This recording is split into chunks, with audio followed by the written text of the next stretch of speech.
magaalada hargeysa xanagada ku noolay laal maal jirayo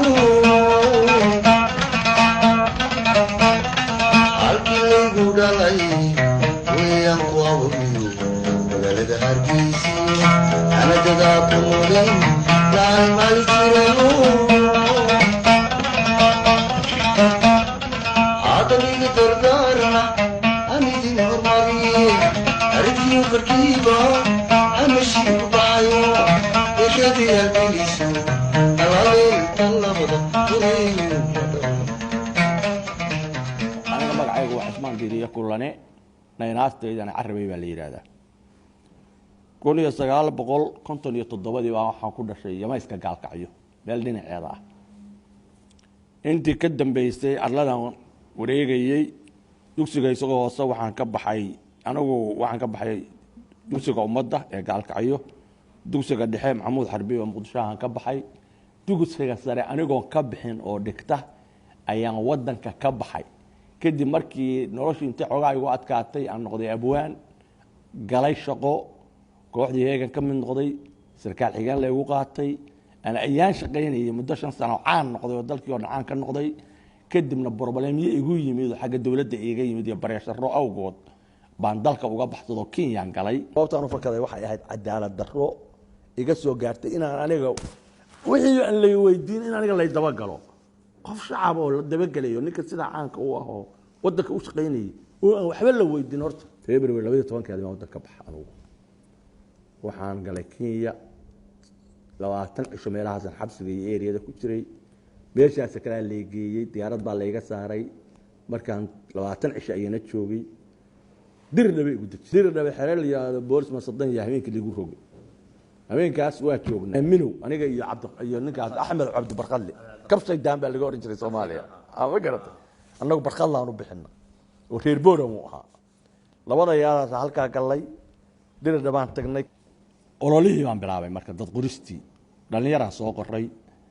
dhalinyaradii baan marka wadnay radio balay baan ku bilaabay radio balay waxa la yiraahdaa يعني adiga aragtidaadii in aad ku gudbiso si riwaayada ah oo riwaayadu ay tahay 5 daqiiqo 10 minutes 15 minutes 4 daqiiqo 7 daqiiqo waxaan keenay markii inaan Maxamed Siyaad Baraan ugu iska dhigo maadaama aan dhaqankiisa aqoonay oo de awal abwaan ahaa maalin walba uu noo imaanayay isagii waan iska dhigay Axmed Cabdi anigu waa joognay baajuun baan soo qoray Maxamed Cabdi Siyaad baan soo qoray ninkii loo oran jiray magaciisa gacmo gaab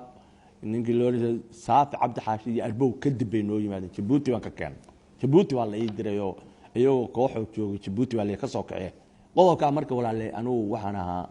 agaasimaha fanka iyo suugaanta riwaayadahaas baan sameyn jiray heesaha waxa kamid ah kooxda waxa kamid ah ninka la yiraahdo magaciisa leeska ragii ahaa Cismaan Diiriye kulan badxuu ahaa Maxamed Mooga Liibaan Axmed Cabdi Barqadle Maxamuud Cabdi Sayd Xabiib Cabdi Doorshe Baajuun Shiraf Farey Saafi Cabdi Xaashe Cabdi Raxmaan Cabdi Maxamed Afcase Arbow Gacmo Gaab Cabdi Khadar يعني dad wax bari badan bay ahay gabyaagu waxay ahaayeen Khaliif Sheekh Maxamuud Xasan Daahir Khalaf iyo Maxamed Cali Walash marka koox kulul bay ahay photography-gana waxa joogay Gacayta Cabdul Cudweyn propagandadana Cali Ciis baa joogay idaacadana Salmaan Daahir Qorshe suugaantana aniga joogay afarta yaraata meesha wadnay laakiin waa markii mid ka tago mid kale oo kula jooga si waday waxa meesha yaalba anaa sameeyay هذا محمد موجه زوكالي صدح بان كحسوستا يعني سوماليdu ma hurudaahidiya dhaqankii ma habeeb istaag baa iyada harkii taymameen madowba hawaashi adduunyadu ma hoos labada gelin baa haway isqabashii markiisa sidkiisa reeriha ayaamayna mid baayadba hayadayba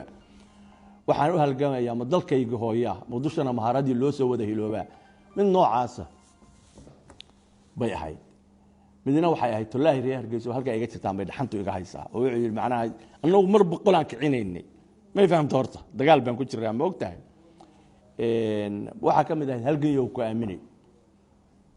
kii ku hilinaya hilbe ila wadaago hadba horumarkaaga iyo hadafkaaga guudnimo kan hargar ka gelin oo horseedaa walaalkay Soomaaliya garan يعني jawaad coratay baa kamid ahaa يعني waxa kamid ahaa weynoo kalka iyo xamar anoo 12 sano hayinimo u laadsan midka lahan qarsoon iyo lafajabinta wado oo lugooyo maatadaydi lama oga cideelay ma loolankayga iyo lahashada ilowdaan garataan lilaahi laqdaba inay ka adag tahay loox iyo diiwaanana laama ii qorahayaan laama doodidayda lag baruura mooday sidii loolankii bari laacdankii cayaareed gorayadii tiri lug baan kula jiraa midkii kalena laashaday midka laabta ku hayo ul xiraala ma ogoli lafaan u baxsaday oo liish iyo dulqaadkuna waa lihiin maroodiyoon takaruuluraynina intaana gacanka laabna kala bixina luminina shabeelkan wax lurin baa la mid yahay sidii soo lugdinta iyo qonofkan wax ku leeyna qaano haragayga lacagta ah la baxkii yiraahdo laamiya iyo sirqaha luguntaha la soo gali labku wuxuu ka faagtaa lacagta arkiifo waxa looga leexdaa lixaadka iyo boodadu wax ku laaya weeye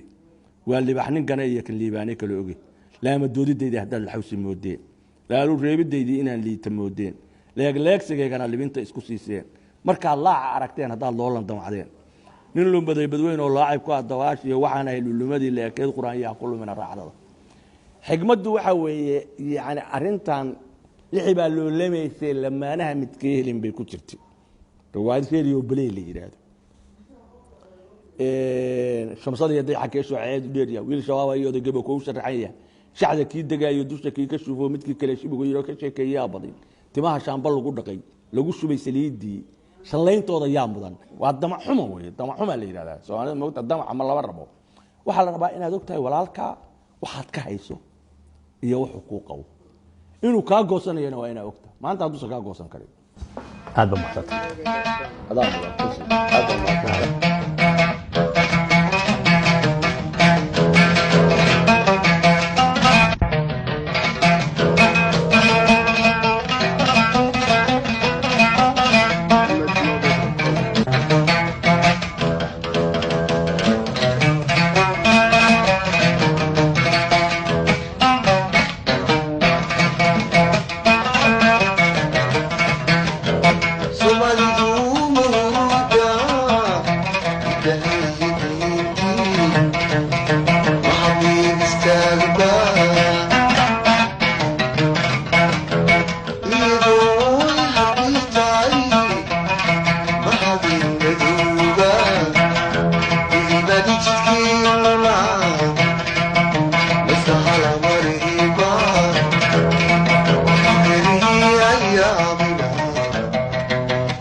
وماشي أدركنا